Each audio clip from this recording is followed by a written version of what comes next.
Hello Evergreen, these are your new Hotline blood and IV fluid warmers. So the machine's very simple. Essentially all you need to do is plug it into the wall and then put the disposable tubing into the machine and then turn the machine on and you can start infusing. So this is going to be for blood, plasma, crystalloids, any IV fluid you're putting in here to heat it up to a normothermic level so you keep your patient nice and warm. So to use the machine, all you have to do here is take out this side piece. Then you're going to take your disposable tubing out of this L370 box, and then you can go ahead and place this into the machine. You'll hear a click when it's in place, and then just plug your machine in to the wall. Then to turn the machine on, there is a power button on the side here. And it's going to automatically heat it up to 41.5 degrees Celsius to make sure it's normothermic for the patient. So the way this tubing works is there is an outer lumen where this recirculating solution will go all the way from the machine to the patient.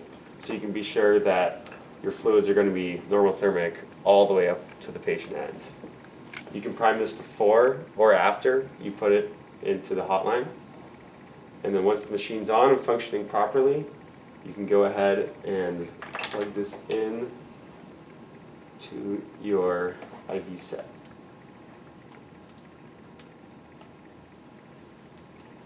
And there you go. You can start infusing. If the green light is on, that means the machine is functioning properly. If this first alarm is going off, that means the disposable isn't quite all the way into the system, and so just make sure it's clicked into place. The second alarm means that your recirculating solution is below the minimum line. So this is going to be, you can use sterile water only, but you'll have to change it out once per month. If you use 9 parts sterile water and 1 part 3% hydrogen peroxide, you don't have to change it out until every year, so once every 12 months. The final alarm is if it heats up above 1.5 degrees above the 41.5 degree set point, it's going to alarm, shut the heat off, and make sure it doesn't get too hot. All you have to do is turn the machine off and turn it back on again to make sure it's functioning properly. If you have any other questions, you can talk to your biomed or your department manager. But other than that, just make sure that you put the disposable in, turn the machine on, and then you can start infusing.